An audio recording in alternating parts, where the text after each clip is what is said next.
Ladies and gentlemen, the following segment of the podcast is presented exclusively by Hillsdale College. For over 175 years, four purposes have defined Hillsdale's mission: learning, character, faith, and freedom. Thank you for listening, and my sincere appreciation to our brothers and sisters at Hillsdale for their great sponsorship. He's here. He's here. Now, broadcasting from the underground command post, deep in the bowels of a hidden bunker, somewhere under the brick and steel of a nondescript building, we've once again made contact with our leader, Mark Levin.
Our number is 877-381-3811, 877-381-3811. This is your last chance, literally, until, I guess, midnight, give or take, to pre-order copies of American Marxism, because tomorrow they're out. I don't know how many are going to wind up being sold tomorrow, but we already know there's over 250,000. I want you to get a first edition. And in order to get a first edition, you have to pre-order. Pretty much.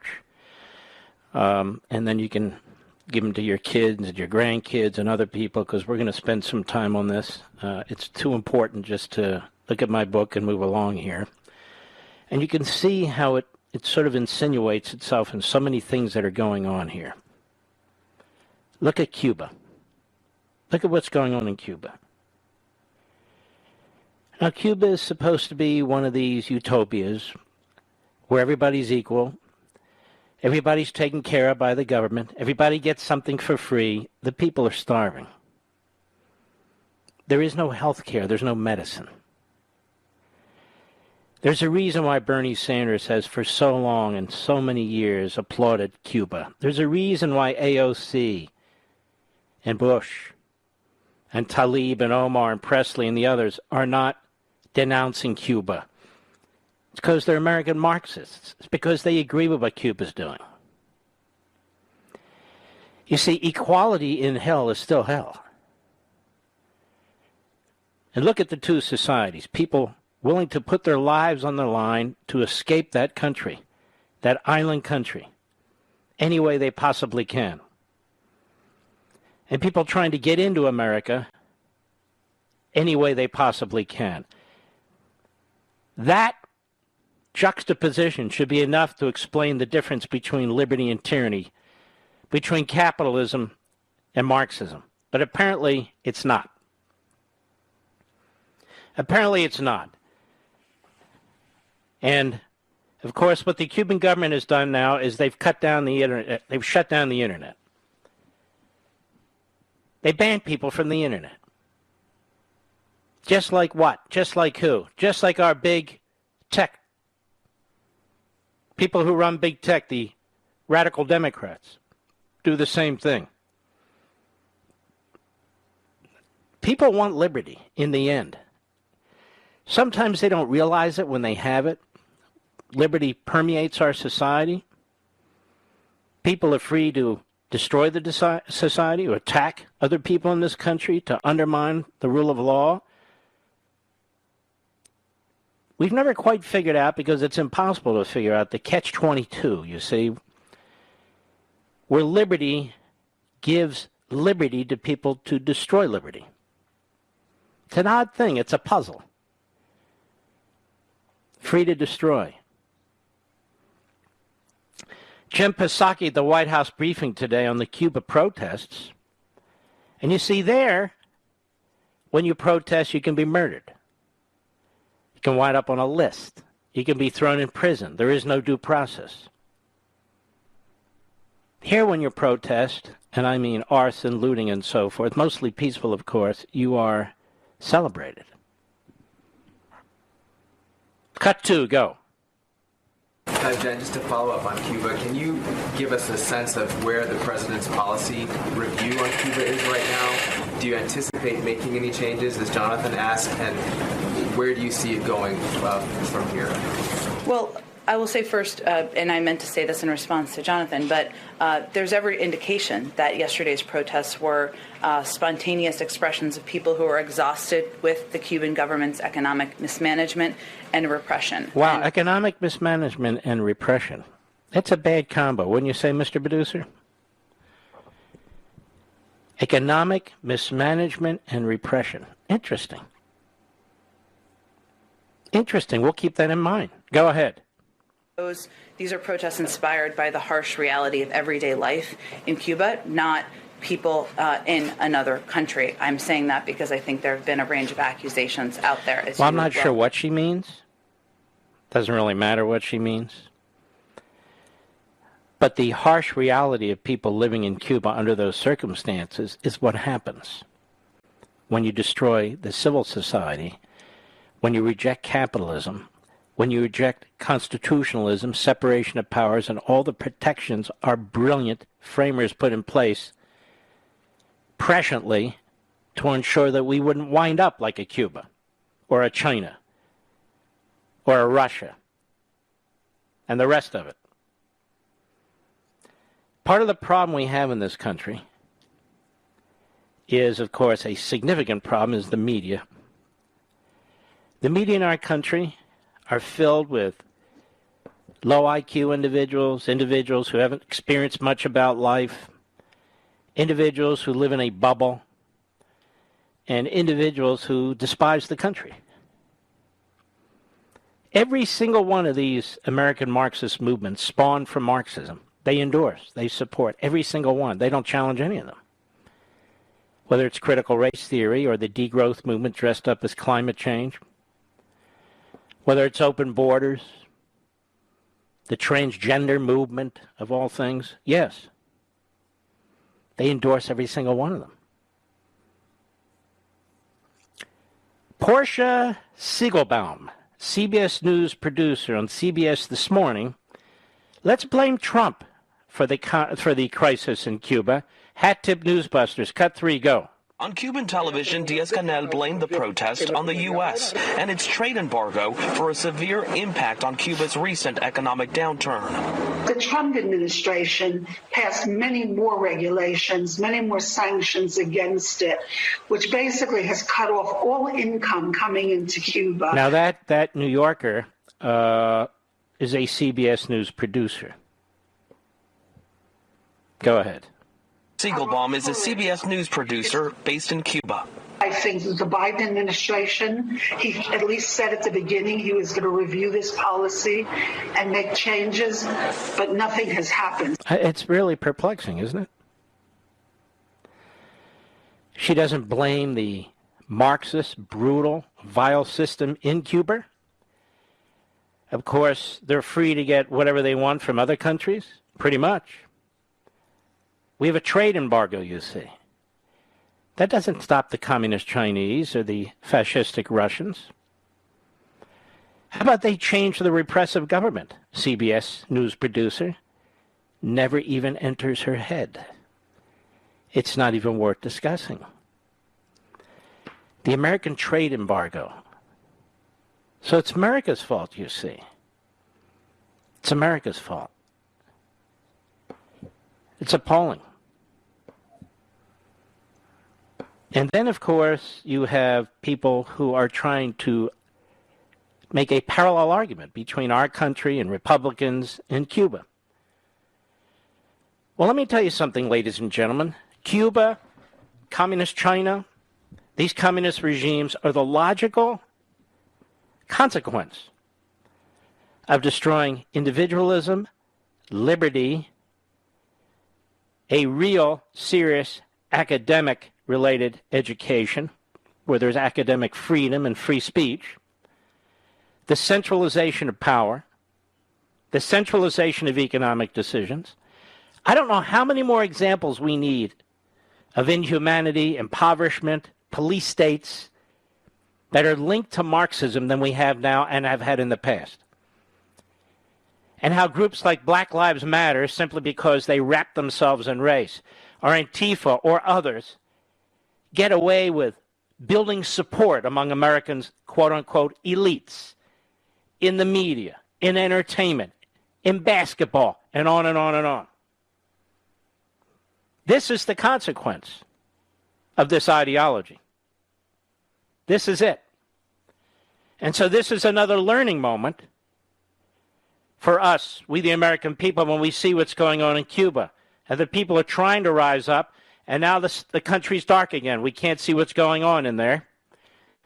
The people in Iran tried to rise up. They were put down. Tiananmen Square, the people in China tried to rise up. They were put down. People in Hong Kong tried to protect their liberty. They were put down. How many more examples do we need? And yet the Democrat Party has aligned itself with these American Marxist movements. And its spokesmen dare to accuse those who stand for liberty and integrity in a voting system and so forth of doing what they are doing. And I'll explain more as the show proceeds. American Marxism is clearly the most important book I've written because of the times and because as I look back on it, I finished it 3 months ago,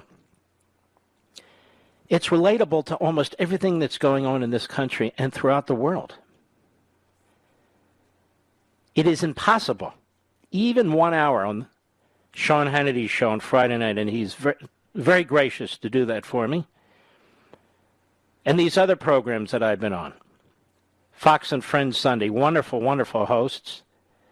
I'll be on Fox and Friends tomorrow. I believe it's at 8 or 8:30 Eastern Time. But it's impossible to convey in any significant way what's in the book. It's something you have to read. I can explain, and I will explain behind this microphone and on Levin TV and Life, Liberty, and Levin, major aspects of this. Major aspects of this. But it's not possible to convey everything that's in the book, all the puzzle pieces that come together. And so that does require you to read it or get the audio and listen to it. But I'm going to do my very best to convey as much as I possibly can. Because we have got to draw a line in the sand now. We've got to defend our kids and our grandkids. We've got to defend our borders. We've got to defend our economic system. We've got to defend our mores and values. Because if we don't defend it, nobody else will and nobody else can. It's that simple. I'll be right back. Mark Levin.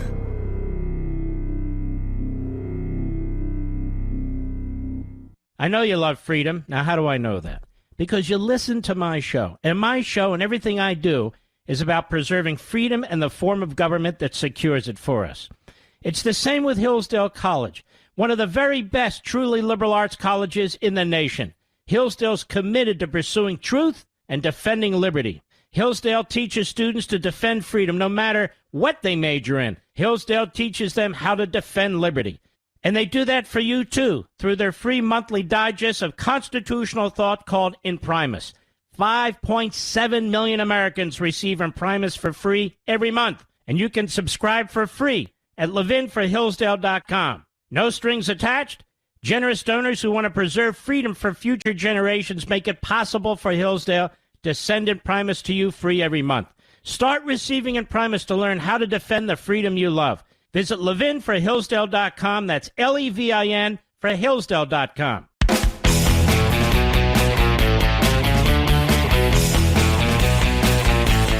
As long as you have people on network television programs and cable television programs who are so obsessed and so hateful, the people of this country will despise the media. They will despise the corporatists that run the media, that is, the three suit types who stand behind the curtain. Joe Behar is a lunatic. She's low IQ. She's unhinged. She should be in a padded cell.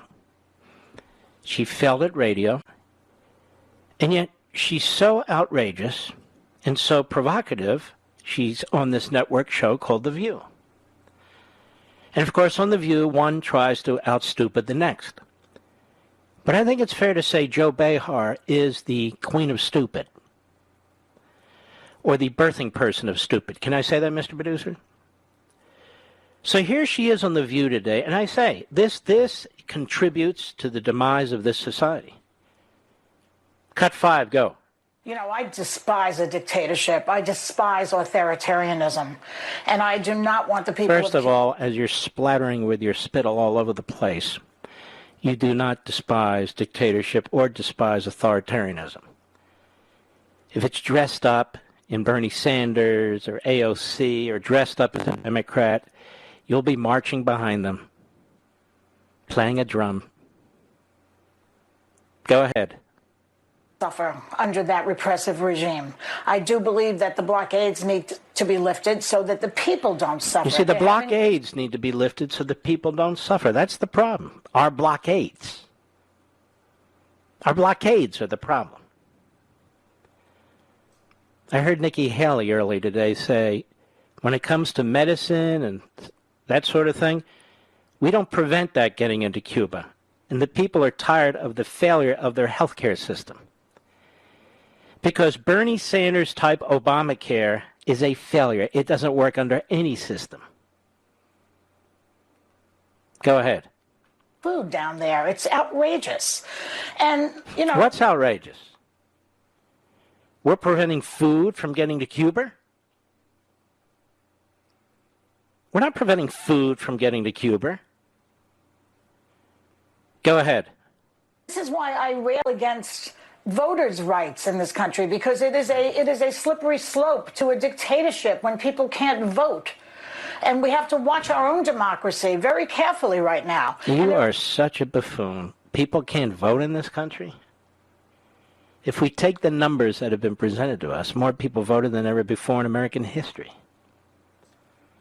People can't vote in this country? And so we're on a slippery slope because people can't vote in this country? No, you buffoon. We're on a slippery slope because you really do not despise dictatorship. You really do not despise authoritarianism. And you really do not despise Cuba under the Castros. One dead, one alive. Neither did Obama. Neither did Sanders. Neither did the Stooges. None of them. None of them denounced Cuba.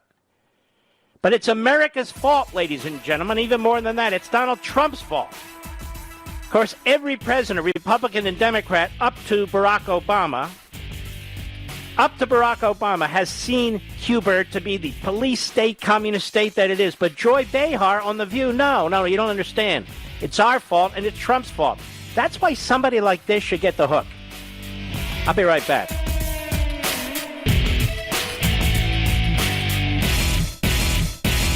I know you love freedom. Now, how do I know that?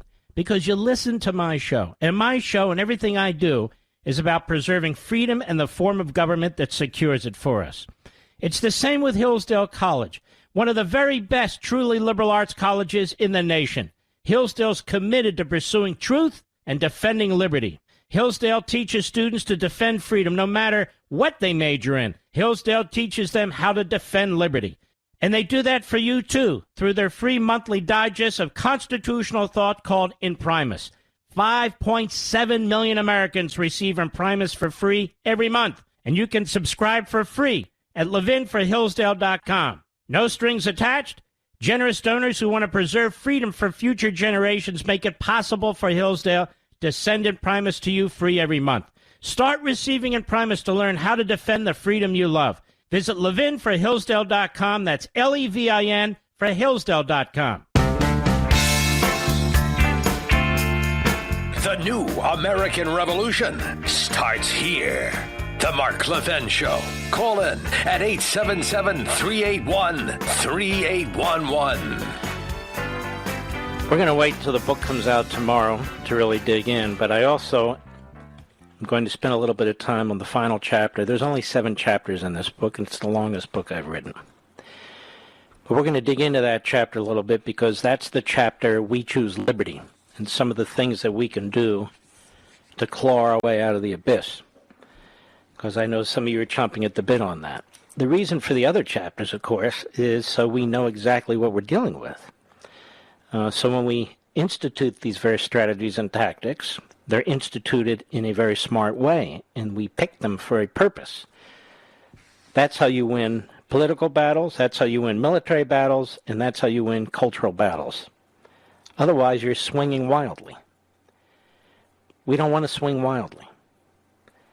Now, that doesn't mean some people around the country aren't doing some of the things that I come up with. I can't possibly know everything that's going on, but these are things that I've thought through as being an activist my entire life, mission-oriented my entire life, and one of the few actually in broadcasting who has been, which is why I can write a book like this. But one of the things we have to do is unmask American Marxism. We have to explain it. We have to explain its the basis behind it, who's behind it, so when we're challenged, we can address it. If we face ridicule and attack, we can address that or ignore that as strategy compels. And there are things that we absolutely can do that aren't being done, and certainly not being done at the level that they need to be done if we're to claw our way back. So I want to encourage you, have this book show up at your house tomorrow, or your place of business tomorrow, or your workplace tomorrow. Just order it online. And after tomorrow, after today and starting tomorrow, the book will be available in Costco, Barnes & Noble, Walmart. It's supposed to be the airport outlets, but typically it's not. I don't know what they do, hide them in the back. All the warehouse stores. Books A Million, all the independent bookstores. Wherever you shop, that's where this book is supposed to be available. There are going to be 800,000 copies of this book out there, Mr. Producer. Not all of them will be first edition. If you want first edition, you got to get in there now, get in there tonight, and order it online. At some point, it won't matter. At some point, it won't matter. And here's the thing. Once you're done with this book, you're going to feel really good about yourselves. You're going to be able to talk about these issues. You're going to be able to dig into these issues. You're going to be able to be an activist in small ways and large, depending on you. Whether you drive a truck, or Uber, or a taxi, or bus, whether you're a cop or a firefighter, or emergency personnel, whether you're a teacher, a real teacher, or a professor, a real professor, whether you protect our border, whomever you are, if you're an electrician or a plumber, if you're a lawyer or a doctor, if you're a housewife, it doesn't matter. This book is written for all of you. The only advice I give you is this. Take your time with it, one page at a time. We are confronting a lot of movements at the same time. That's the goal, to overwhelm us and to dispirit us. My goal is to unmask them, unravel them, piece by piece, and then we put them back together again, and then you know exactly what's going on, and then I have some suggestions on how to confront them. None of which involves violence like them. All of which, not just mostly peaceful, but completely peaceful. We're not going to get a fair break in the media. That's the way it is. We're adults here, and we'll deal with it. They're not our audience. There are tens of millions of us. Tens of millions of us. We outnumber them, and we have resources. We don't have to play their game. We don't have to embrace their narrative. We don't have to digest their propaganda. Which is why I boldly named the book American Marxism. I'm tired of calling them by the names they want to be called rather than the name that they are. Now, there's still a little hesitancy on TV among some, still a little hesitancy among the politicians. You know, these socialists, these radicals, these leftists, they'll eventually join in and they'll jump to the front of the parade. That's okay by me. But that also tells me they haven't read the book or that their agenda is not our agenda. We can't play around anymore. We can't pretend we're actually doing something when we're not doing anything. That's my concern. And look, either we will build this national movement or we won't. Either they're better at it than we are or they're not. That's the bottom line. Now, this is not an esoteric discussion.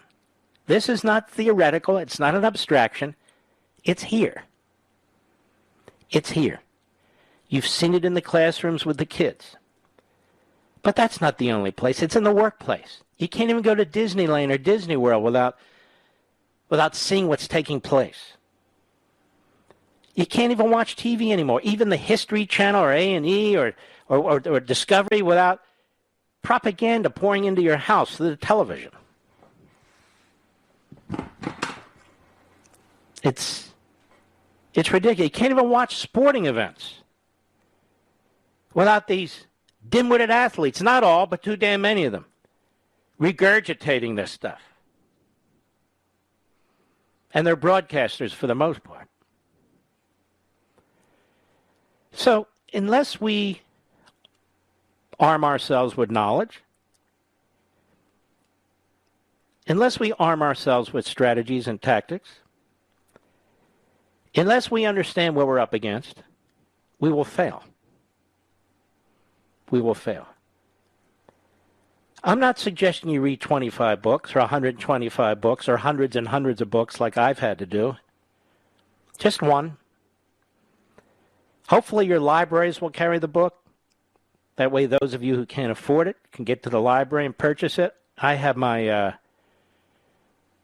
doubts. I don't know what they'll do. But here's what's going to happen eventually. If enough of you acquire this book, and you're walking in an airport with this book, or you're walking outside, you're going to be able to notice that's a patriot. That's somebody who loves the country. That's somebody who believes in the capitalist system. That's somebody who rejects these racist Marxist ideologies. Say hello to the person. It feels good. We have numbers.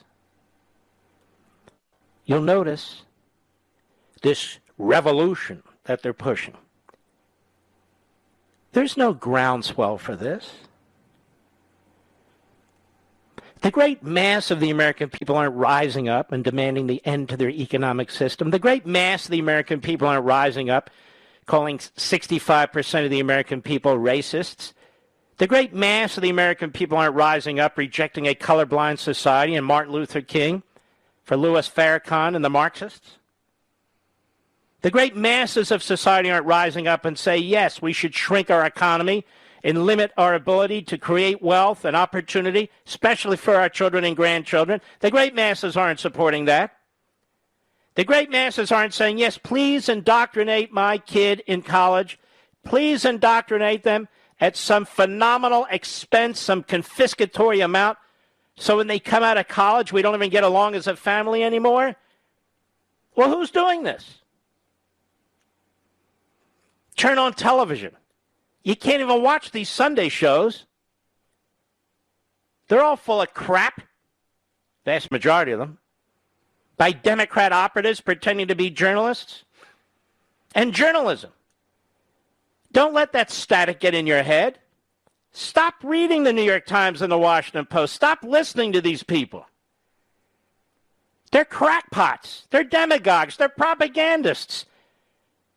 The New York Times in particular has a horrific history, a human rights history that is so grotesque. And the Washington Post isn't far behind. NBC, CBS, ABC. You can't get a job there as an anchor if you're an honest journalist. You got to push the propaganda, baby. So put them out of your minds. Push them away. And these corporations are in for a huge surprise after we're done talking. Huge surprise, as far as I'm concerned. We have been very passive. Now, we vote, but we pay for everything. We make the country work. Vast majority of us don't ask for a damn thing. And we are attacked. Our characters are smeared. They seek to degrade us and dispirit us. Purpose of this book is to rally us, to galvanize us, and to give us reasons to do it, and to let you know you do matter, each and every one of you. And we need each and every one of you. We don't care about color. We don't care about what your faith is, what your background is. If you love the country, that's all that matters. And we may even love it for some different reasons. And we're going to put our differences aside. But truth is truth, and reality is reality. The Democrat Party is the most powerful political force for American Marxism, based on its support for all of these movements, under the leadership, so to speak, of Joe Biden. This can't be ignored any longer. Of Chuck Schumer, of Nancy Pelosi. They will do anything for power. They will do anything to empower their party. It's 50-50 in the Senate. They have no mandate. She's got a 4-vote lead in the House. They have no mandate, none whatsoever. And so what happens? Biden, who talks against autocracy, is the biggest autocrat in the nation, issuing executive orders controlling the private sector, controlling women's sports, controlling what goes on in the classroom, pushing the agenda of the Marxists in this country. Now, I know this word upsets the Marxists who pretend they're otherwise. Now, there's the out of the closets, but there's a whole phalanx of people who pretend otherwise.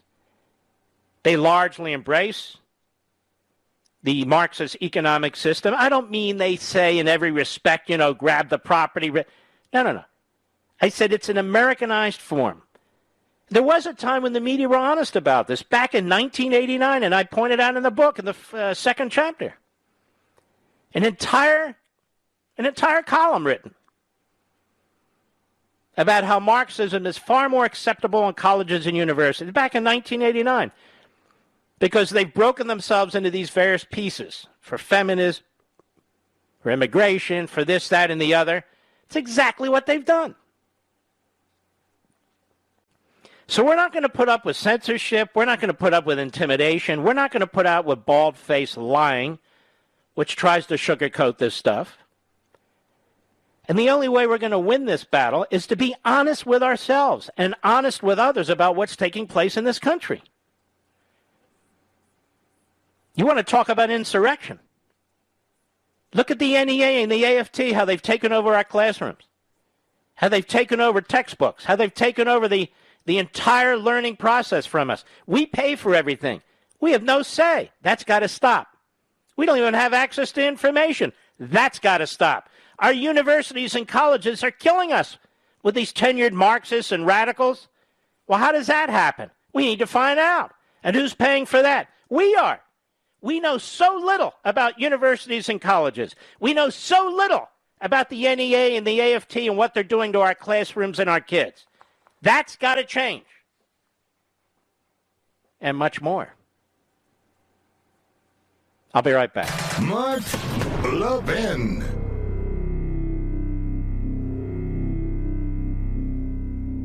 I know you love freedom. Now, how do I know that?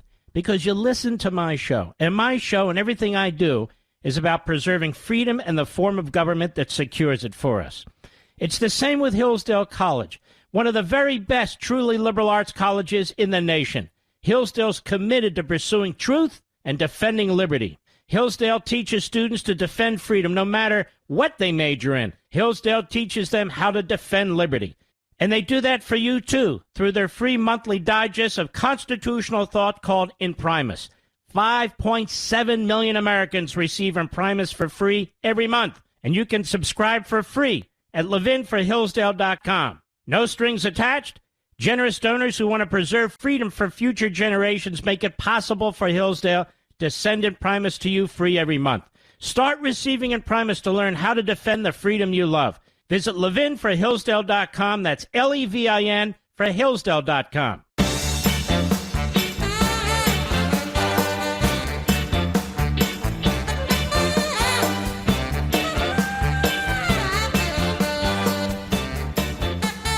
And so the lesson from Cuba is what? That we should destroy Republican legislatures because they want voting that has integrity? Which has been far more liberalized before the pandemic. But liberalizing voting doesn't mean destroying the franchise so that people who are voting legitimately have their vote neutralized by people who are fixing the system, stuffing the ballot, getting people to vote who aren't legally supposed to vote, which receives almost no attention. You're not allowed to discuss it. And you see hacks. Everybody named Joyce seems to be a hack, except you conservatives out there, of course. And because of that, we're on the slippery slope to Cuba? No, that has nothing to do with it. The Democrat Party has embraced every single one of these American Marxist movements, every single one. And every single one of them is attacking one of our systems or institutions or traditions after another. It's not progress. It's regress. Attacking the economic system, attacking our border sovereignty and security, attacking what goes on in our classroom and indoctrinating our children in filth and hate, as if they're attending a Louis Farrakhan event. It's just disgusting. And instead, we don't talk about the Constitution and liberty and unalienable rights and private property rights. None of that. Almost none of that's being taught in our classrooms. Almost none of that is being studied in our colleges and universities. Almost none of that is promoted or even mentioned in our media today. Well, we've got to do this. We can't leave it to somebody else. I'll be right back.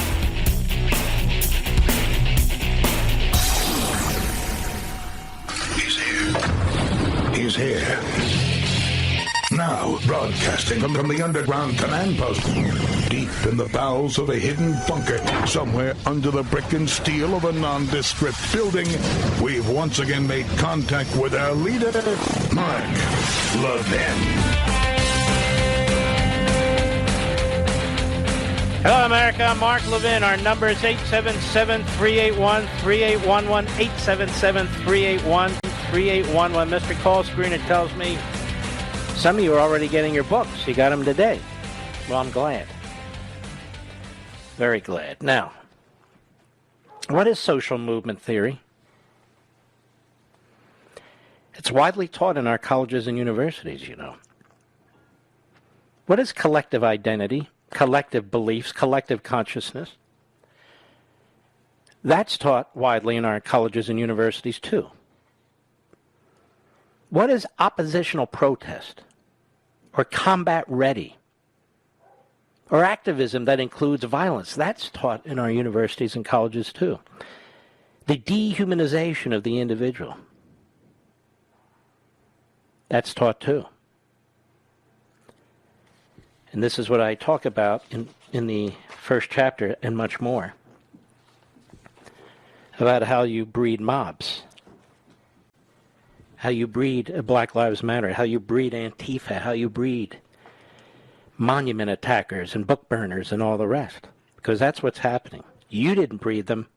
Your children are being indoctrinated and re-educated. Now, why do they hate America? Indoctrination and brainwashing. Americanized adaptation of Marxism. John Dewey, back in 1928, had an enormous impact on our public educational system, and still does.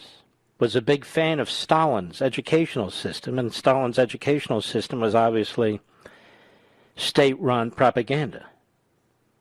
But he thought this would unite the thinking and the direction of the people, of course. Freeing people from their own history, their own customs, their own traditions, and existing mores. This is what's going on across the board in this country. And this is what's being promoted as well. What is critical race theory? Since we spent a lot of time on this issue, and it's not the only one, and we will continue to, but we need to spend a lot of time on all of them. What is it? Well, it's born of critical theory, a Marxist movement. Uri Harris at Quillette explains that critical theory draws heavily on Karl Marx's notion of ideology. Because the bourgeoisie controlled the means of production, Marx suggested they controlled the culture.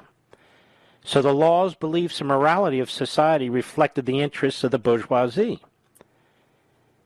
And importantly, people were unaware that this was the case. In other words, capitalism created a situation where the interests of a particular group of people, those who controlled society, were made to appear to be universal truths and values, when in fact they were not. So the founders of critical theory developed this notion. By identifying the distorting effects power had on society's beliefs and values, they believed they could achieve a more accurate picture of the world. And when people saw things as they really were, they would liberate themselves. Theory, they suggested, always serves the interests of certain people. Traditional theory, because it's uncritical towards power, automatically serves the powerful. While critical theory, because it unmasks these interests, serves the powerless. Although theory is political, they said, and by choosing critical theory over traditional theory, one chooses to challenge the status quo. In other words, the majority, the people in charge, the white dominant society is spoon-feeding this stuff. And we need to break from this. In fact, we need to destroy this.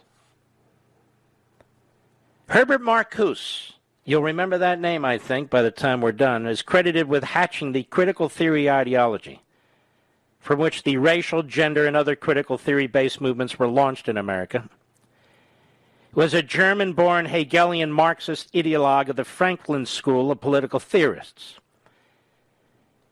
Now, those of you who read Rediscovering Americanism, you know what all that means. But Marxism, we've talked about before. Hegelism, we've talked about before, but that's not the primary point here.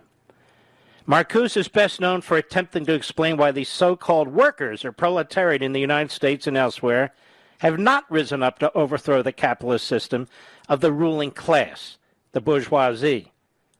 And so we are forced to plunge further into Marcuse's so-called scholarship, because he's the big daddy behind critical race theory, critical theory, period. And so in addition to his multiple books, which are monotonous and in some ways insane, there was one paper he wrote in 1965 that drew my attention, called Repressive Tolerance, which is a direct attack on the United States. It's a perverse title, if not bizarre. It's a twist on logic and reality. Here's what he wrote in part. This essay examined... Now, why am I paying attention to this guy? Because our enemies love him and have embraced him over the decades. He's the grand poobah, really, over critical race theory. He wrote, this essay examines the idea of tolerance in our advanced industrial society.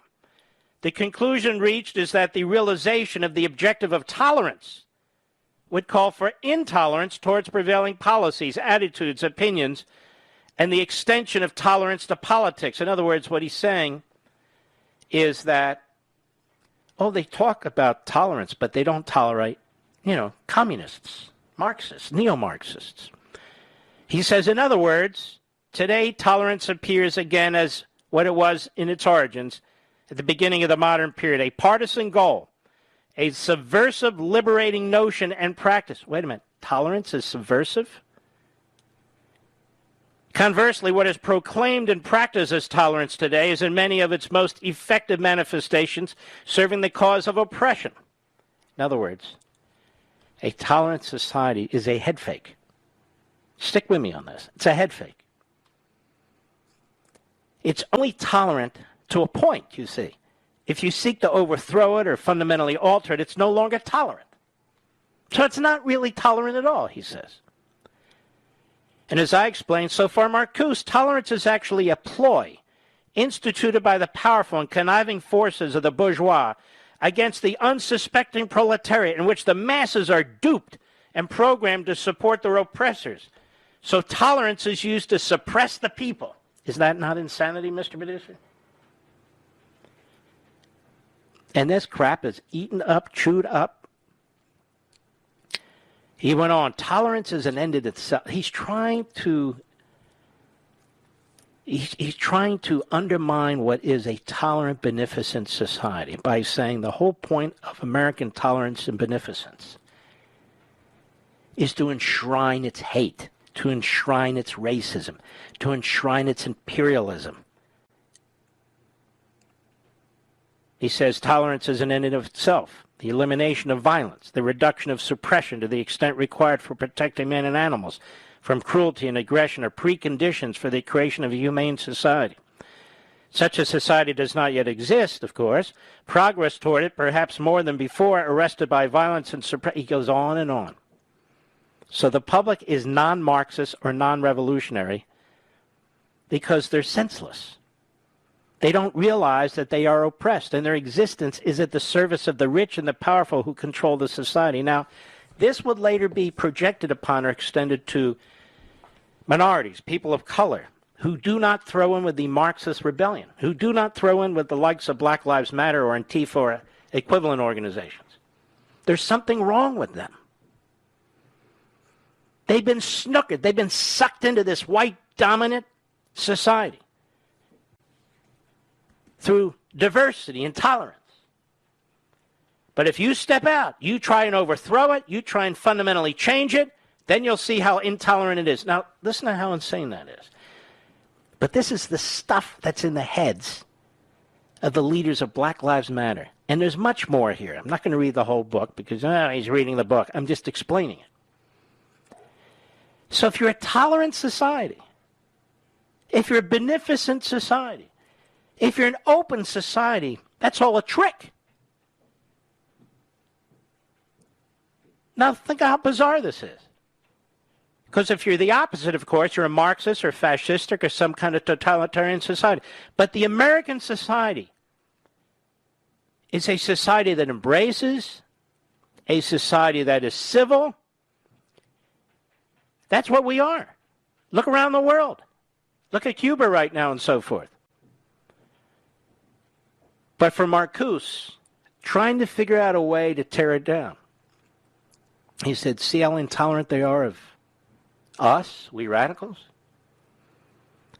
And more of the people in the United States, he would argue, would be just like us, the Marxists, would rise up, the great proletariat, the great masses, the great middle class would rise up and overthrow this country if it could break the bonds from the tolerance of this society. He and his ilk trashed the civil rights movement as a fraud. They trashed the various statutes that were passed to improve the lot of minorities. And they trashed, if not openly behind the scenes, but certainly in writings, Martin Luther King and the notion of a colorblind society. Why? Because it doesn't get them where they want to go. How can Black Lives Matter argue for a colorblind society when it's turning black against white? It can't. How can critical race theory survive if you believe in a colorblind society? It can't. That's why what's happening in our classrooms, paid for by us with these teachers and these administrators and these materials that are poison, is so appalling. Because they're rejecting Martin Luther King. They're rejecting a colorblind society. They're embracing Farrakhan. They're embracing separatism and nationalism of that sort. And Marxism, which is the basis for the entire theory. You've got to destroy American history. You've got to destroy the connection between the American people and their founding documents. You've got to destroy the connection between the American people and the founders. You've got to burn books, literally or not. You've got to pull monuments down. You've got to create questions and doubt about the American experiment. You've got to do all those things. Why? To end racism? No, to end the country. Which is exactly what Marx preached. This is the Americanization of it.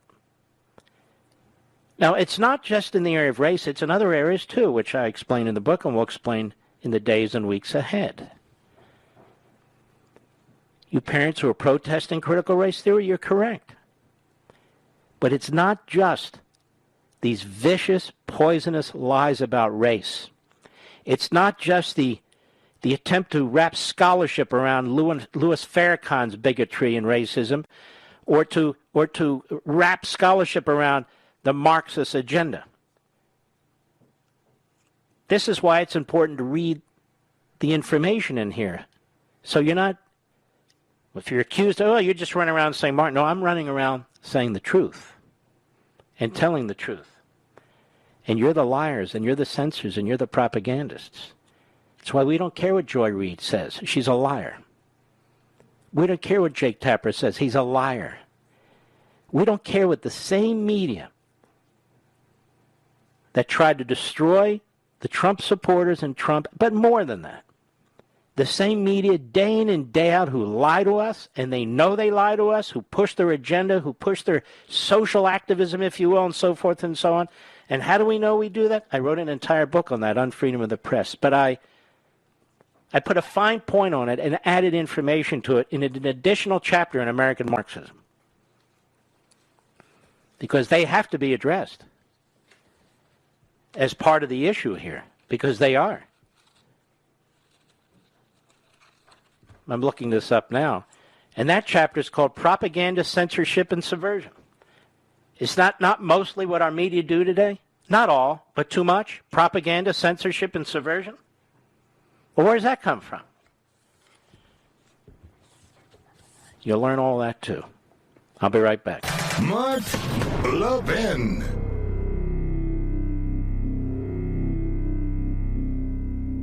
Over 2,000 of you, my listeners, made the switch from overpriced wireless carriers to Pure Talk over the past few months. We want the rest of you to join us and to see what we're talking about. If you're with AT&T and Verizon or T-Mobile, your family could save over $800 a year just by switching to Pure Talk. You get great coverage, you can keep your phone and your number, and you'll save a fortune. Pure Talk is the top-rated wireless company by Consumer Affairs, with the absolute best consumer service team based right here in America. Does that sound good? Well, it gets better. Right now, get unlimited talk, text, and 6 gigs of data, just $30 a month. And if you go over on data, they don't charge you for it. They don't care.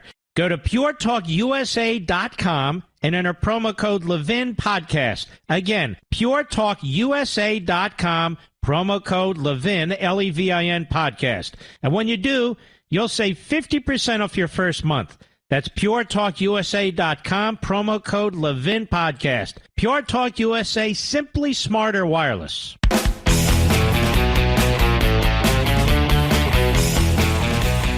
All things must be viewed through race. All things in America are racist. All things in America were built by a white, racist, dominant society. Except the good things, of course. Mr. Kalskrin, I didn't even realize Mr. Kalskrin was reading the book. I signed one to him last week, and to Mr. Producer. Mr. Kalskrin said, I'm really getting through the book. He said, and I'm just telling you what he said. You know, Richie, he has his own podcast. He substitutes here from time to time. He said, it's succinct. Your word choice is incredible. You want to move from one chapter to the next. It's exhilarating and impactful. That's what Richie, open your mic. I didn't say that. You said that to me during the break, correct? And you're not blowing smoke. Not blowing smoke. I really meant it. Everybody should pick up a copy. All right, thank you. But he reads this sort of stuff. So does Mr. Producer. He's in the middle of it. We've got a very smart crew here. Very small crew. What are there, two of us, Mr. Producer? You two and me? And they're both named Rich. It's a funny thing. And neither of them are rich. That's another funny thing. But no, they're very good guys. You're going to learn a lot, and this is a good thing. And you'll be able to teach your children and your grandchildren. What's intersectionality? What about transgenderism in this social construct that they attack? What is latcrit? What's that all about? And you're not going to be overwhelmed by it. I don't really think you are. This isn't written in a way that is intended to, oh my God, well, I'm overwhelmed, I'm drowning. No. It's we take on one by one by one. Then unravel it for you. Now, by the way, just a reminder. It's coming up this Saturday. I'll be hosting an exclusive virtual discussion and Q&A, question and answer, for American Marxism this coming Saturday, July 17th, from 1 to 2 p.m. Eastern Time. Anybody in the country can participate. Hello! Anybody in the country can participate. We're not doing a lot of this. But I want to do some to give you all an opportunity. And my friends at Bookends Bookstore in Ridgewood, New Jersey, which is a wonderful independent bookstore, Bookends. And it's a place that I go to every 2 years. They will be co-hosting this event. And every ticket purchase from their website will include one access to the virtual discussion and a signed bookplate copy of my new book. There's not only going to be a few ways to get a signed book this time because I can't do live events. Barnes & Noble said we can't do a live event. It's not just them. But we are going to work with Barnes & Noble on something I'll tell you about all this in the coming week. So join me at this event. Go to Bookends website, www.book/ends.com, book/ends.com. Mr. Producer, why don't you pop it up there? Get the tickets, attend the viral event. I really look forward to as many of you participating as possible. The sky's the limit on the number of people who can participate. And if you have a question during normal business hours tomorrow, you can call them 201-445-0726. I'll be right back.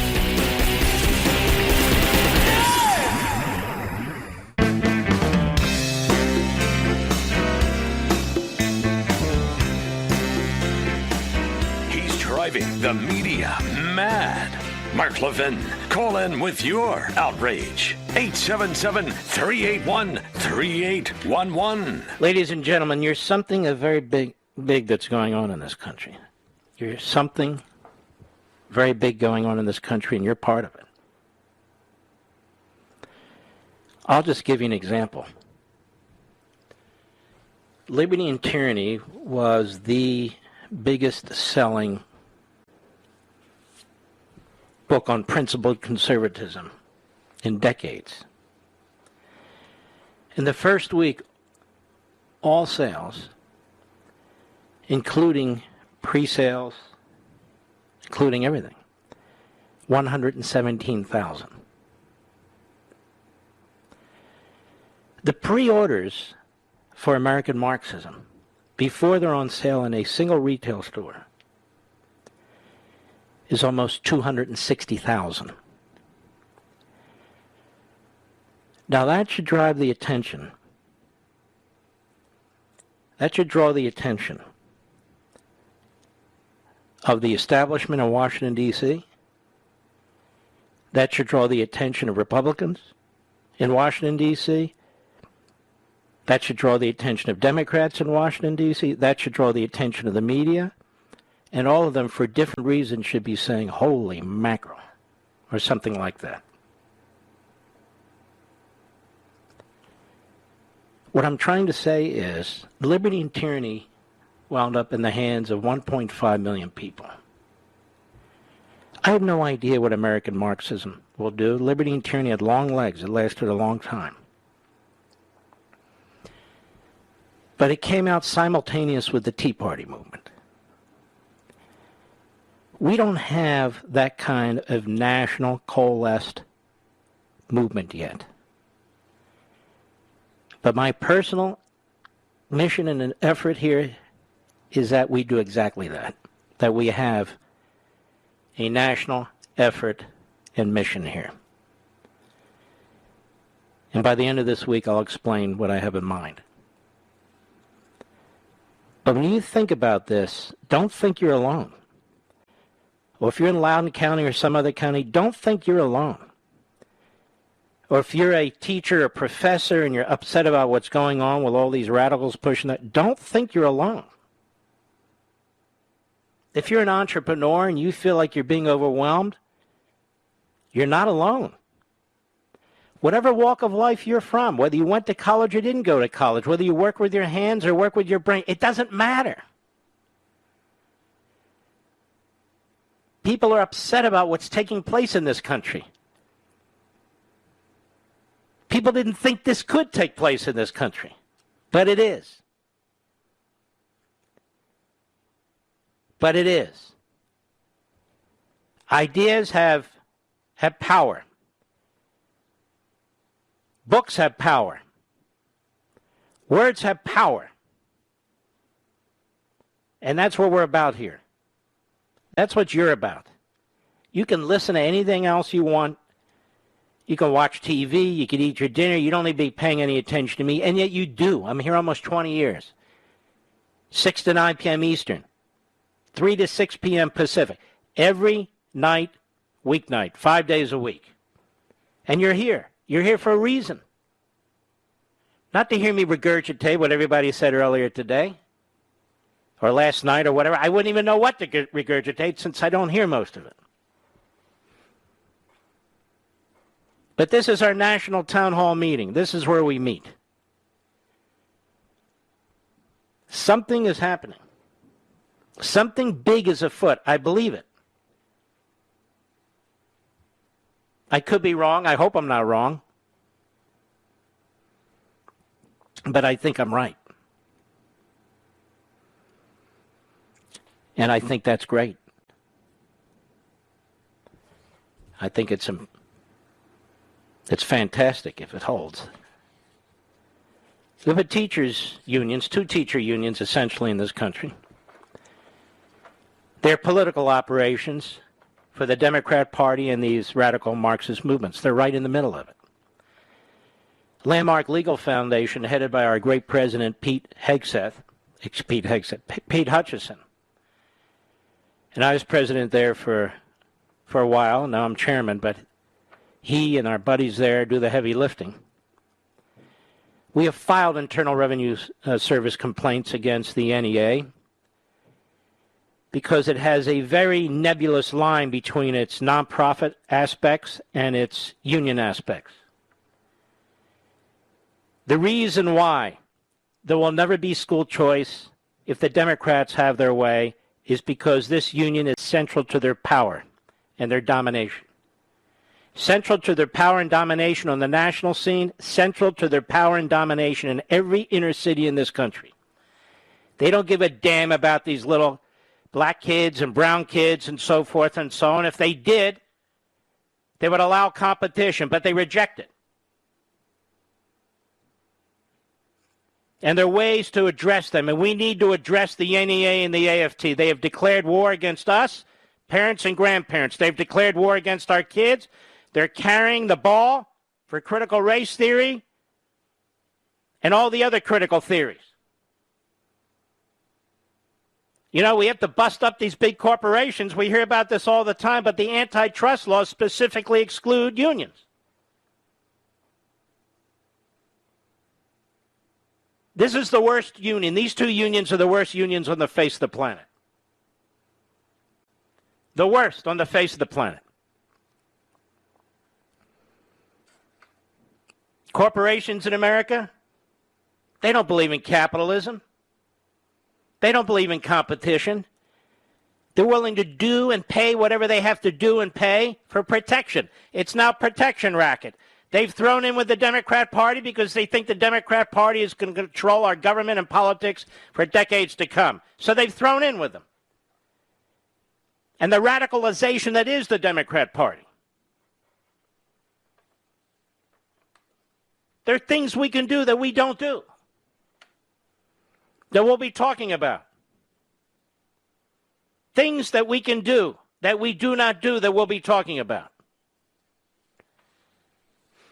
What about Antifa and Black Lives Matter? How is it that they get a pass? They go into communities, they destroy businesses, they attack homes, they break things, they hurt people. Why are they ignored? What can we do as individual citizens?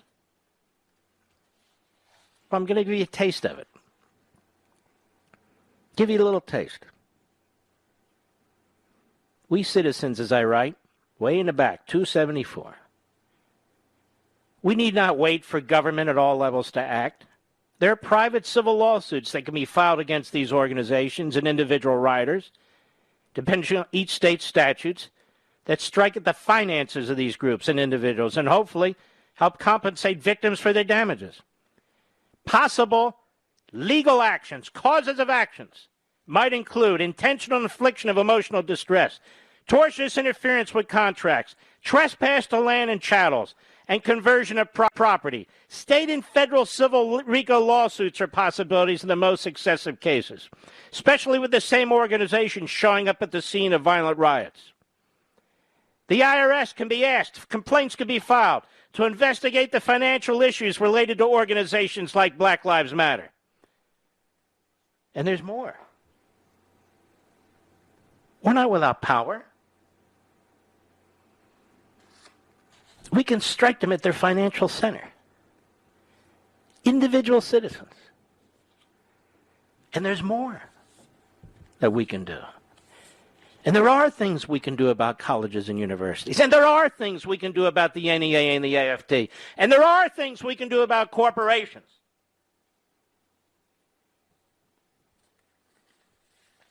I don't hide them. They're right there in Chapter 7. And we'll talk about it. And you may have your own experiences and ideas, too. We want to hear them. We want to hear them. Executive orders. Executive orders don't have the power of statutes. They come and they go. The reason why Biden put them in, so many, in his first, second, third day in office is so if he's there for 4 years, they can be enshrined in our culture, enshrined in our system. The state attorneys general in Republican states, some have done it, not enough. Every one of those damn executive orders ought to be litigated by multiple states coming together. Every single one of them. Nothing should be left to stand. Nothing. I have links in the last chapter to legal organizations, to organizations that can help you with shareholder attendance, organizations that can help you identify what's going on in our colleges and universities, links that can help you figure out how to file IRS complaints, all kinds of stuff. But that has to wait a little bit till more of you have the book in hand so we can go through it. I'll be right back. Mark Levin.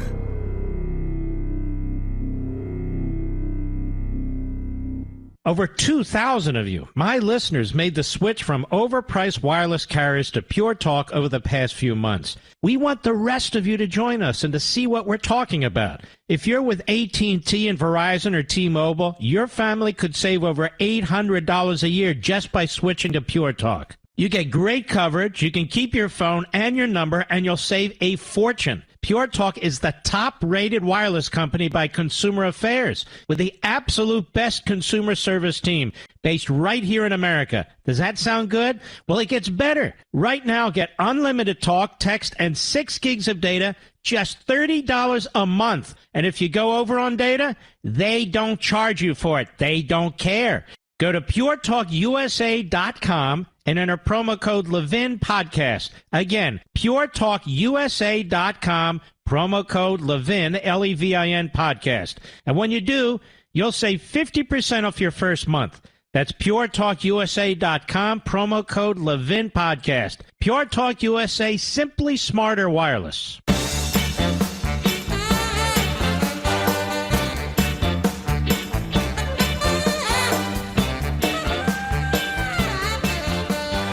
Suggestions in here about how we can help police officers, too.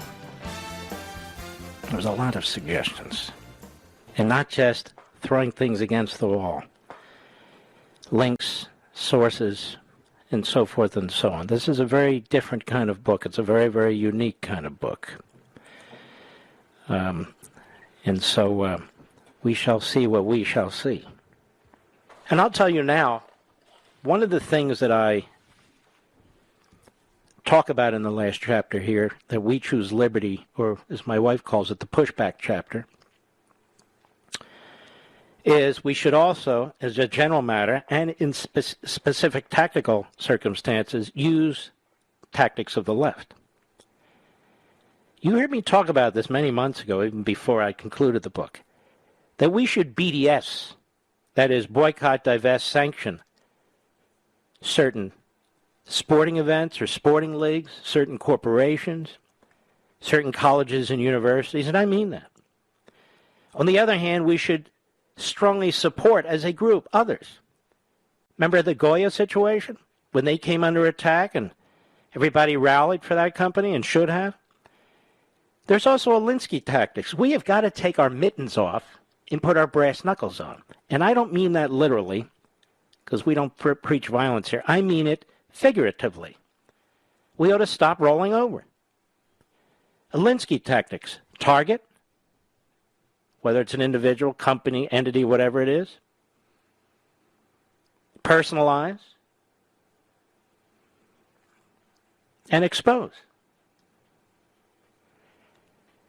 And that's going to have to be done. Cloward and Piven. Comes down to basically overwhelming the system, collapsing the system, and then taking over the system. Well, we should overwhelm their systems and collapse their systems, and we can talk about ways to do that later. There's no reason colleges and universities should be funded every year at the same or a higher level. Quite the contrary. We should BDS these colleges and universities. And we're going to need the help of state legislatures to do it. Republican state legislatures. We're funding our own demise, ladies and gentlemen. And we need to know how professors are hired, how faculty hires faculty. How does somebody become a dean over a particular area within a college? How are all these decisions made? Who makes all these decisions? We're paying for every damn piece of it. And yet they're in a cocoon. They're immune from our review. That's got to stop. That can stop. I'll explain how. Teachers' unions, I already mentioned. But I can't go through it all. And when hundreds and hundreds of thousands you have your copies of American Marxism, we can do this much more easily.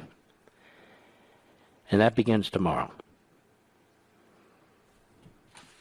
And I believe strongly each one of you are going to be the Thomas Paines of your communities. Each one of you are going to become a leader. You don't have to change your life altogether. Some of you are extraordinarily busy. But you can be supportive of different actions. You can participate in certain actions. This can be done. That's the American spirit. That's who we are. That's who the colonists were. I'll be right back.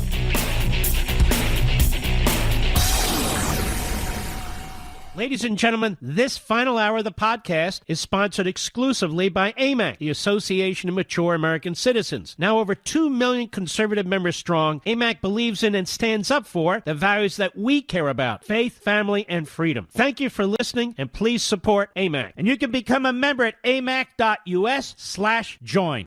He's here. He's here. Now, broadcasting from the underground command post, deep in the bowels of a hidden bunker, somewhere under the brick and steel of a nondescript building, we've once again made contact with our leader, Mark Levin. Hello, America. Mark Levin here. Our number, 877-381-3811. 877-381-3811. We'll take some of your calls this hour, of course. It's an excellent piece in the opinion section of the Wall Street Journal by Vivek Ramaswamy. Trump can win his case against tech giants. Now, this includes some of the things we've been talking about on a more general scale, that these tech giants are working in concert with political entities, including political entities now with links to the actual government. So it's really a fiction that they're purely private companies doing their own thing.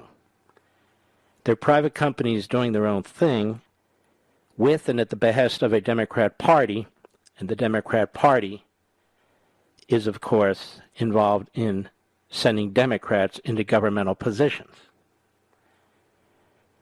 He writes, the media's panned Donald Trump's First Amendment lawsuits against Facebook, Twitter, and YouTube.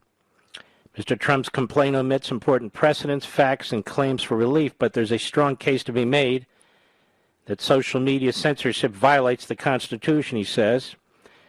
If his lawyers do better in court than in their initial filing, Mr. Trump can win. Actually, the initial filing is quite good. It's true the First Amendment ordinarily applies to government rather than private companies, but the central claim in Mr. Trump's class action lawsuit, that the defendants should be treated as state actors and are bound by the First Amendment when they engage in selective political censorship, has precedent to back it up.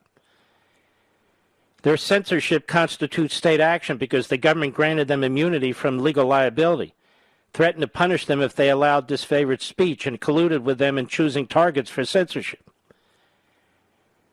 The Supreme Court held in Norwood versus Harris in 1973 that the government may not induce, encourage, or promote private persons to accomplish what it is constitutionally forbidden to accomplish. The High Court has repeatedly held that federal immunity preempting state law can transform a privacy party's conduct, that is, a private party's conduct, into state action subject to constitutional scrutiny. And they point to Railroad Employees Department versus Hansen, 1956, where the justices found state action in union employer agreements because Congress had passed a statute immunizing such agreements from liability under state law. So what he's saying is this patina of government interaction and government overlay with these big tech companies is clear. That they're not just operating on their own as private companies.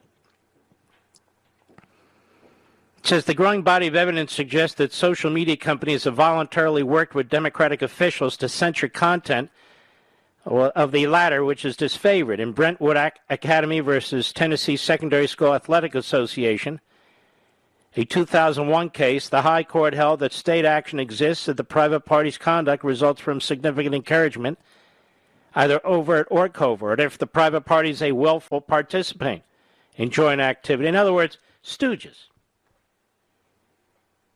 That is, if these big tech operations are basically stooges for one political party, and I might add, the agenda and policies of the existing administration, then it can't claim that it's simply a private entity in this sense in order to escape scrutiny and even to escape challenge. He writes, Trump has another path to legal victory, even if he loses on the state action claim. State legislatures, most recently in Florida, have begun to impose non-discrimination and common carrier requirements on big tech platforms. Opponents say these laws violate the company's First Amendment rights, but if so, how could similar non-discrimination laws have been imposed for decades on telephone companies? Opponents also say these laws are preempted by Section 230, but as Justice Clarence Thomas observed in his concurrence in a case called Biden versus Knight First Amendment Institute, Section 230 is arguably unconstitutional if interpreted to preempt state laws against viewpoint discrimination. Mr. Trump failed to assert this claim under Florida law, although he could amend his complaint before trial to do so. Mr. Trump's critics are mistaken to think the claims he raises are completely novel, but the case is unprecedented in another way. The staggering scale of big tech's power to restrict speech. No company in American history has so comprehensively silenced elected officials or prevented them from communicating with citizens. Worse, they did so at the behest of and in careful coordination with government leaders in the ascendant opposition as it gained power, meaning the Democrat Party. I agree with this. 1924, Commerce Secretary Herbert Hoover warned against the concentration of corporate power in the radio industry. Cannot allow any single person or group to place themselves in a position where they can censor the material which shall be broadcast to the public. Almost a century later, the danger he foretold has been realized. Mr. Trump's case provides an opportunity to address it. Mr. Ramaswamy is correct that you cannot seriously argue, based on the facts, that these big tech companies are independent private companies functioning based on their own set of standards and rules. As a matter of fact, even recently, there have been emails uncovered showing that Zuckerberg was having email communications with Fauci, as pointed out in this article too.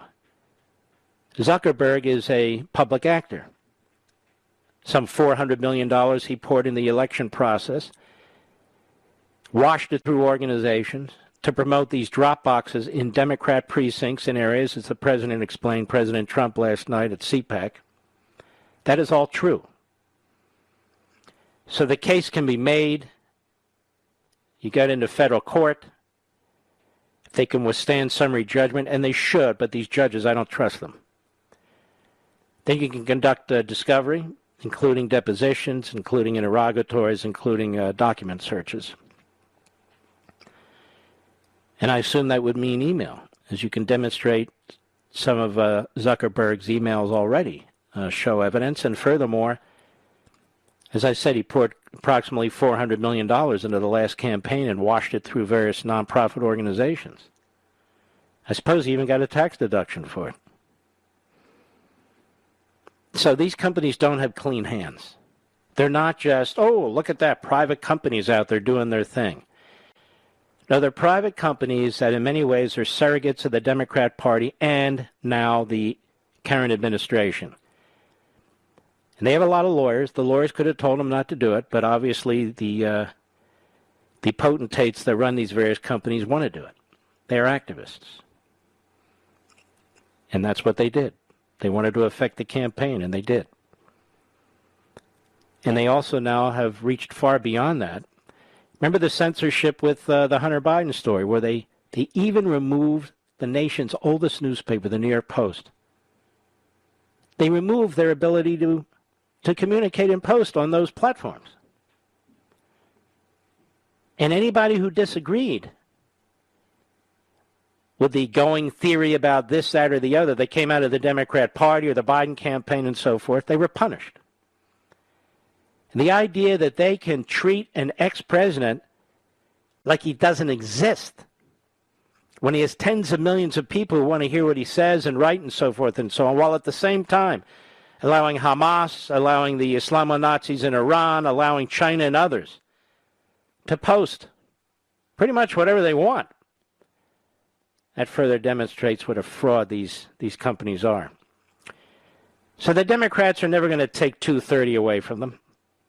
They understand now that these are powerful political corporations. And as I said last hour, these companies do not believe in capitalism. They're corporatists. This is a protection racket now. when they side with the Democrats, even if the Democrats are going to raise their taxes and increase their regulations and so forth, they can buy enough influence and enough power to punish any competition. You see, they're used to working with the communist Chinese regime in China.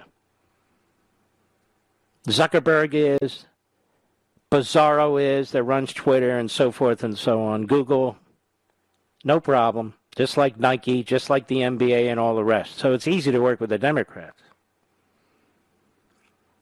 Just take their orders the way they do from Xi. And they'll be protected. At least fundamentally protected. So the president has a good case, but we may not have good judges. That'll make the difference. I'll be right back. Mark Levin.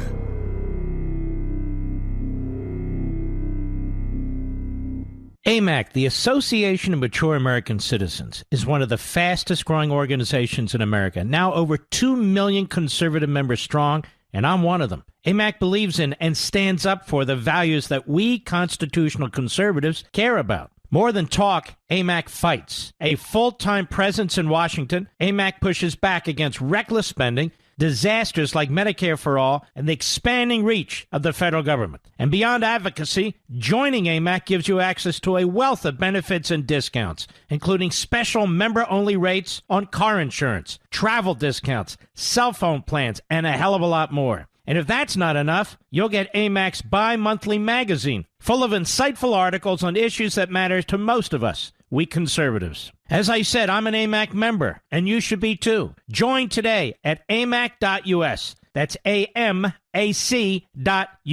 Stop supporting the liberal agenda that the other 50-plus organization has been pushing for. Join AMAC instead. AMAC.us.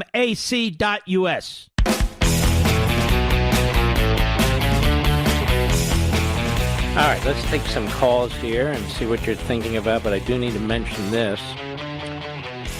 The Reagan Library. Let's see here. I just got a message from the Reagan Library.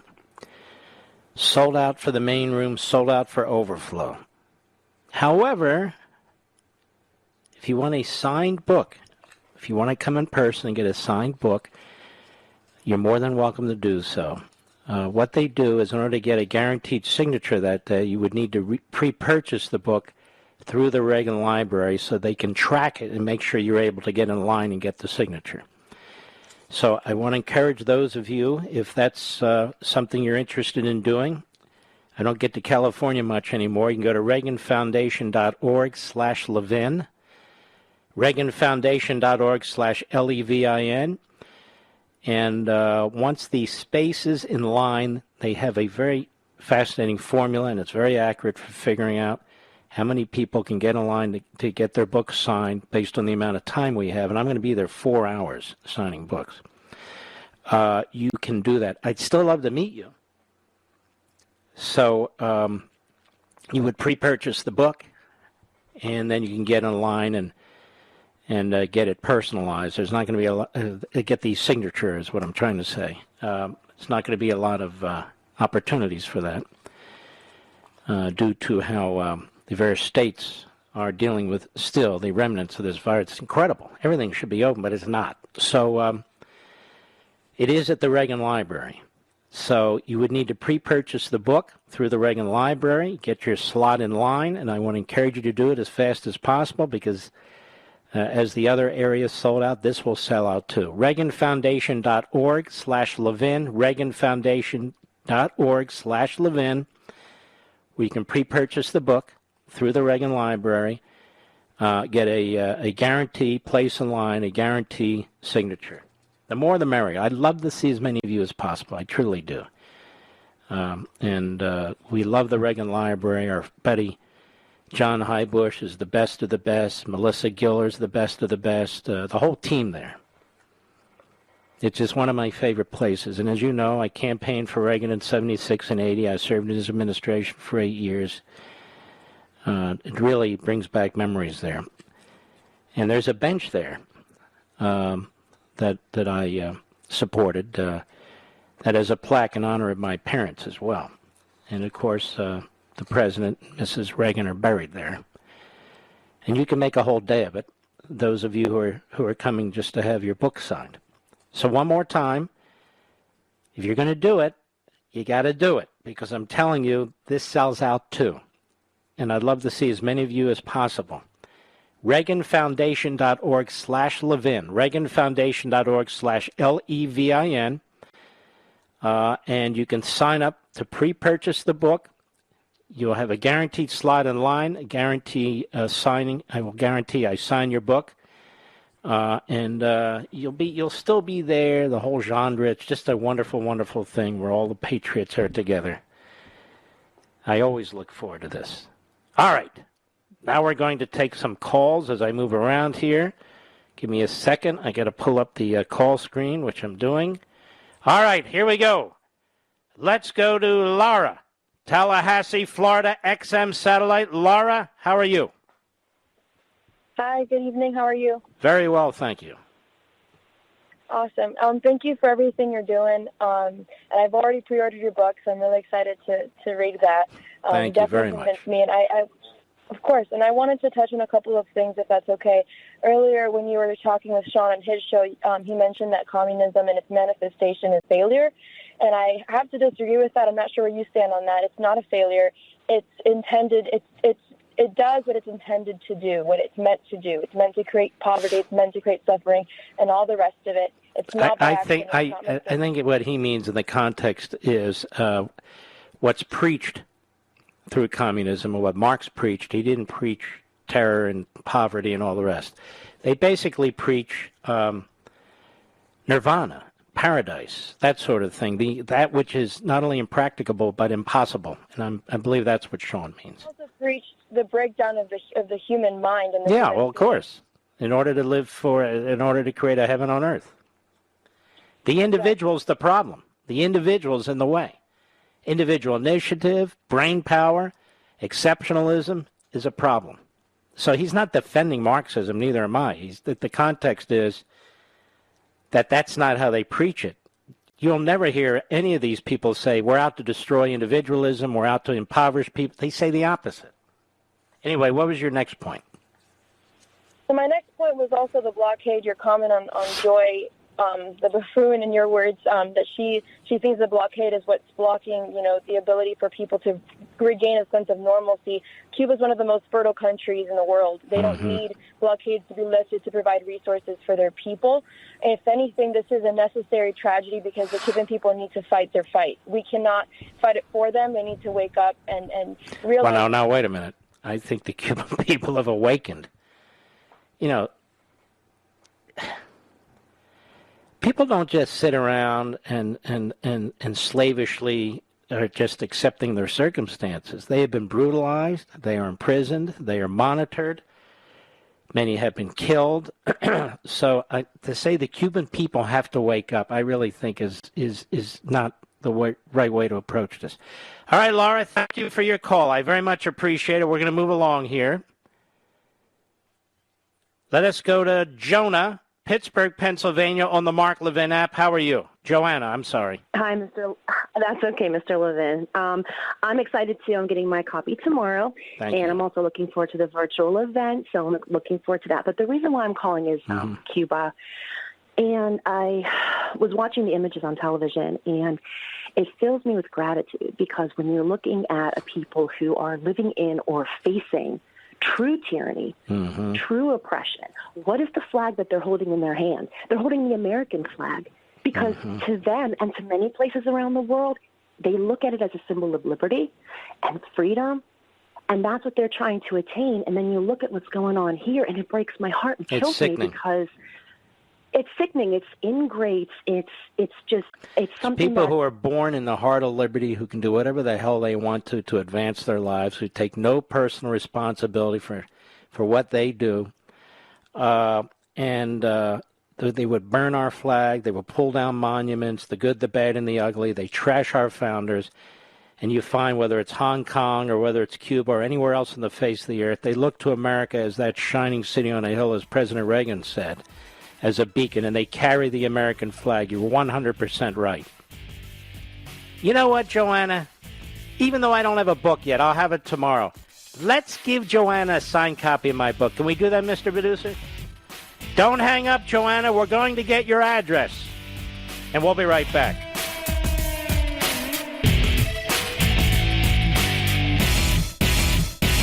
AMAC, the Association of Mature American Citizens, is one of the fastest growing organizations in America. Now over 2 million conservative members strong, and I'm one of them. AMAC believes in and stands up for the values that we constitutional conservatives care about. More than talk, AMAC fights. A full-time presence in Washington, AMAC pushes back against reckless spending, disasters like Medicare for All, and the expanding reach of the federal government. And beyond advocacy, joining AMAC gives you access to a wealth of benefits and discounts, including special member-only rates on car insurance, travel discounts, cell phone plans, and a hell of a lot more. And if that's not enough, you'll get AMAC's bi-monthly magazine, full of insightful articles on issues that matter to most of us, we conservatives. As I said, I'm an AMAC member, and you should be too. Join today at amac.us. That's AMAC.us.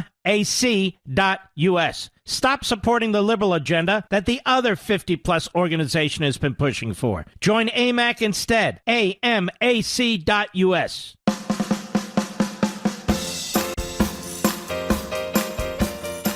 Mark Levin, making conservatism great again. Dial in now, 877-381-3811. Let me go to Mr. Producer Glenn, Ontario, California, 8:70 a.m. The Answer. Glenn, how are you? Hey, Mr. Levin, I'm doing well. I told the call screener I wanted to give you some positive feedback. I'm a 39-year-old millennial. I live in Southern California. I'm very conservative now, but as I told the call screen, I've heard you allude to before about the Jewish community. Being Latino and being raised in Southern California, we call ourselves Chicano. If you're Mexican but you're born here, it's a word that people use. Oh, you're Chicano versus differentiating yourself if you were born from Mexico, and that's just the way you were. You were born here, but you were Democrat, and that was just your identity. And so, out of a family of 30 now, there's 8 of us now that are hardcore, strong, liberty-loving Americans. Wonderful. True conservatives. But it wasn't always like that. Growing up, it was pretty much my stepdad and him alone. And my grandma and grandpa were never argumentative. They were conservative in principle, but they were Democrat. It was one thing that your next book should be American propaganda. The Democrats they mastered propaganda. And this is something that they've mastered the indoctrination in the schools, and now they've mastered propaganda in the culture, whether it's things like this. You'll hear, oh, well, the Democrats are for the poor, or Republicans are for the rich. Whether we believe that or not to be true, people have bought into this. They bought into the propaganda, and I speak about the Latino community in particular. But one thing I've noticed, so I've been back to Southern California for about 5.5 years, is there is a swing, and you're what I consider the preeminent conservative intellectual today. And I use your literature, your platform to direct people to. Hey, go to Mark Levin, go to the show. And so another person who is Donald Trump, who needs to be given a lot of credit. And he was able to make inroads because of the lack of political correctness. He didn't give a damn to a certain extent what you thought, because he was saying the truth. And whether people know this or not, the Latino community, they find that refreshing, because I'm starting to see that they're realizing that a lot of what the Democrats, they've been feeding us crap sandwiches and been telling us it's filet mignon. But we're starting to realize that's what it is. We're no longer being fed crap sandwiches and eating it and saying, okay, good, thank you. Mm-hmm. No, but there's a pushback. And anyways, long story, your platform, keep doing what you're doing, man. The book comes out, I'll get more of your books, and I'll distribute to people that You're very kind. You're an inspiration. Well, no, you are. I mean, look, man, I found you in 13, and you and Help with Rush just kind of helped my philosophy the last 10 years. But I'll be honest, I've always had this conservative principles, thanks to my grandma and grandpa. But they kept voting Democrat because that's just the way it was. You were taught, well, you're Mexican, you got to vote Democrat. The Republicans aren't for you. And it was it's propaganda at its we've seen Soviet propaganda, we've seen Chinese propaganda, and I say this: the American left has mastered it. They've mastered propaganda, and that's where we are. So keep doing what you're doing. Like I said, there's a lot of closeted Trump. I hate to say this, people in the Latino community in Southern California, it's not cool to be Trump supporter. It's not hip. So people, they just go along with the crowd. Mm-hmm. Even though in November they might vote for him, they don't want people to know that. So it's a very peculiar. I'm the opposite. I really don't give a damn. I'm going to be very candid. Whether you think of me as... Well, I think a lot of you, and I'd like you to call back in the future. Read the book and let me know what you think about it. Obviously, yeah, I will. And again, I have all your Men in Black, all the way from Men in Black, and like I said, but that's where I'm at. When I'm with you, I tell people now I'm an activist. People say, "What are you?" I'm an activist. Good for you. Activist for what? For liberty, for the Second Amendment, for the Constitution. Amen. So anyways, I'm just giving you positive feedback, brother. Keep doing what you're doing. God bless you. I appreciate it. You're very inspiring to the whole country, and especially to me. I really appreciate that. Very, very nice. Oh, hell, he left already, didn't he? I could have given him a book, too. Well, I can't give everyone a book, but he should have gotten a book. Mr. Producer, who else should I speak to? Anybody else there? I can't see my... Yeah. KTEL Elaine in Lafayette, Louisiana. How are you? Hello, Mark. Thank you for taking my call. By the way, what is it with that Senator Cassidy is his name?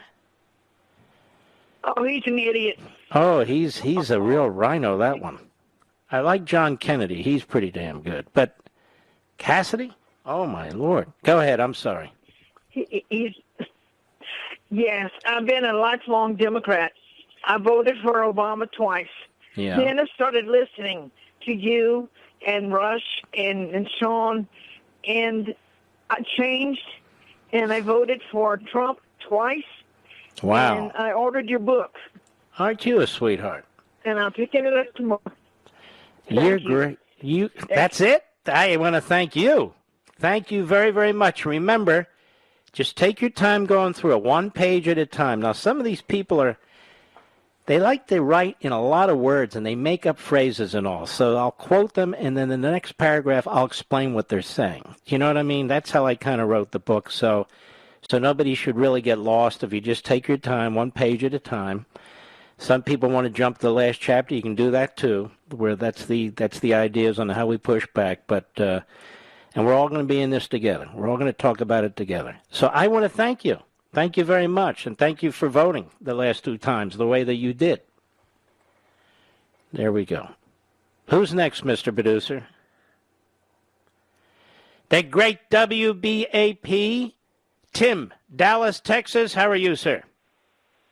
Mark, how you doing, my friend? It was an honor and a pleasure. I greatly appreciate taking my call. Thank you. You know, I had the great pleasure and honor today as an employee at Amazon Fulfillment Center in Dallas, packing I don't know how many of your books. It was awesome. It was all... How does that work?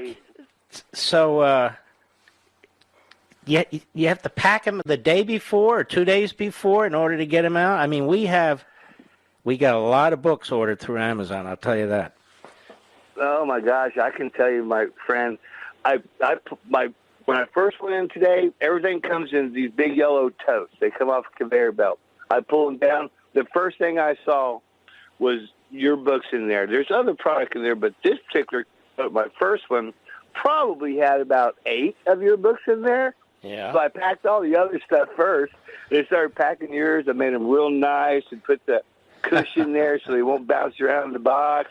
And then I was losing my time throughout the day because I kept coming through it and reading bits and pieces of it. Good for you.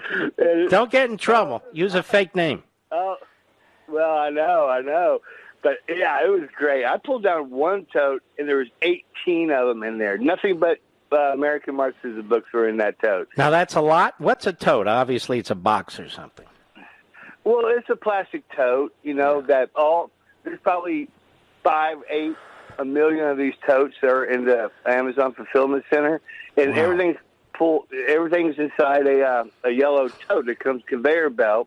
Mm-hmm. You pull it down, and there's a bunch of us that do it. I mean, gosh, there's so many people that pack. Mm-hmm. And I pulled out my number 10 boxes, and I was just rapid fire, just making those nice and making them real nice and cushy, so the customers and our loyal listeners would have a real nice copies when bounced around the box. And I got to tell you, what I really like about the cover of the book is how you have that raised lettering. Yeah. How it's kind of like raised a little bit. I was feeling that going, man, this is... And, another thing, too, that's a perfect size book. It's not too big. It's not too small. Yeah. And it's like, you know what? And it's not like, oh, my God, this is going to take... I know that thing is chock full of great stuff. Yeah. And I look at it, it's like, man... But it's not War and Peace. It's not 800 pages long. No, it wasn't. Could have been, but it's not. Yeah. So I was just packing all these today, and I felt like, I get to see these before everybody gets to see them. And I was just so pumped. It seemed like I wasn't even there 10 hours. Because every time I pulled out the I was like... Oh, you work a 10-hour shift? Oh, yeah. Wow. I'm 7:30 to 6 every day. Well, listen, I want to thank you. You're a hard-working guy. Don't hang up. We got another one. I'm going to send you a signed copy of my book, so do not hang up. And we want to get your address. Now, we have certain numbers of these books that they allow me to have. You'd be amazed how they hold on to the books because they're concerned that they have enough for tomorrow and the rest of the week. So I got it. But I want to make sure we can give some out when I remember. And I want to thank this gentleman. We'll be right back. Mark Levin.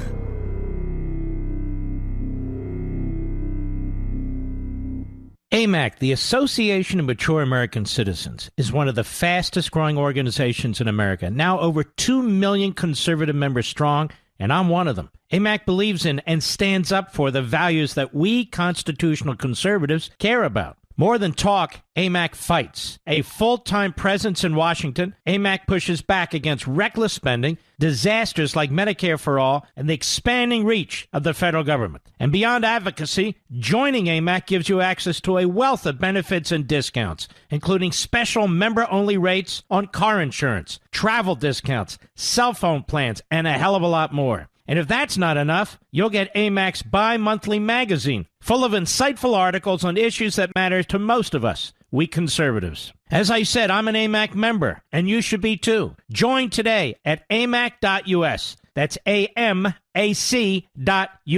Stop supporting the liberal agenda that the other 50-plus organization has been pushing for. Join AMAC instead. AMAC.us.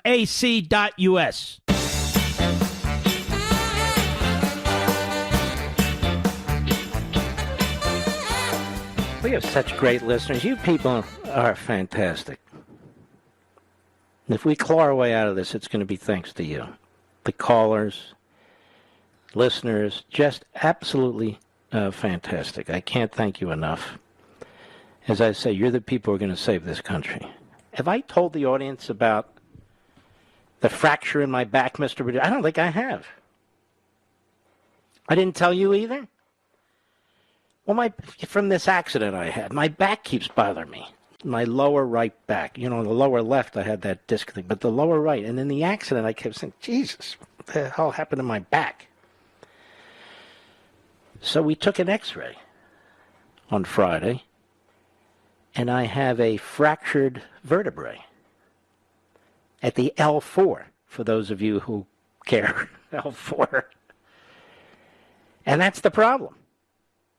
So I walk around like I'm an old man, but I try not to because I don't want to walk around that way. And sometimes it's okay and sometimes it's not. So it kind of has to heal on its own is my understanding. Now, I'm going to tell you something, America, and Mr. Producer, Mr. Callstream, and I'm going to get in trouble. At about 5 o'clock this evening, I got 2 calls from my primary doctor's office. And it wouldn't stop ringing. You want to know why? He's concerned I haven't gone on to, a back doctor to take a look at this. Because he knows me. Because I've got so much to do, I don't have time. What are they going to do? They can put me in a body cast? I mean, just as a logical, what are they going to do? So I guess I can't duck that call forever. I mean, how many doctors are you going to see? It just wears you out. I'm not one of these people that like to sit in the waiting rooms and all. But anyway, just thought I'd let you know. All right, let's take a couple of calls, shall we? Yes, we shall. Cheryl, Long Beach, California, 8:70 a.m. The Answer. Cheryl, I hope you'll wind up at the Reagan Library on August 14th. How are you? Oh, my God. Mom and I would love to. They are sold out, which is why Mom and I are so proud of you. And so I had a question to ask on behalf of my students. Yes. But Mom, since your said students. they are sold out, wants to say something to you. So here she is. Here's Mark. Hi. I love you. Oh, I love you I'm too. so proud of you for everything you do for everybody. God bless you. It's everything the best in the world. And God bless I love you, you. sweetie. Here's my daughter, Cheryl. You too. Yeah, Thank we you. could have been there in person. She's And, such a My sweetheart. students, she is. She's Now, let me remind everybody, you're a law professor. Your mom is a Holocaust survivor. Mom's a Holocaust survivor. Yeah. Go ahead. Yep. You were saying. She wasn't almost 90. If she wasn't almost 94, we'd wait in the line just for the book. Oh, but my God, no. and to see her beautiful face. But I will say that along with my students and all students are getting this conflated thing. You were talking before about critical race theory, and there's a lot of professors out there saying, oh, well, this is the same like in law school when you learn critical thinking and critical theory and about case law, to effectuate social justice. And I was hoping that maybe you could explain to the audience, like how that's not the case. We will get into that because it really did start in our law schools. It started at Stanford and then really got a push at Harvard by this fellow, Derek Bell. Some of us kind of knew who he was early on. In fact, Mr. Producer's wife was taught a little bit about Derek Bell in college. But he took this Marcuse model and applied it broadly. He was considered a kook at the time. But critical theory, I'll just do this very quickly, is the theory that the law is written by the majority dominant culture. The law is written in a way where it excludes certain people. And so the law is to be attacked. And you hear the music. And I will expand on this in the days ahead, Cheryl. So very, very well put. My best to your mom again, and God bless you all. I want to salute all you heroes out there. I hope you've jumped in for your pre-orders. If not, tomorrow's the day, the next day, the next day. We'll keep at it. I'll see you soon. God bless you.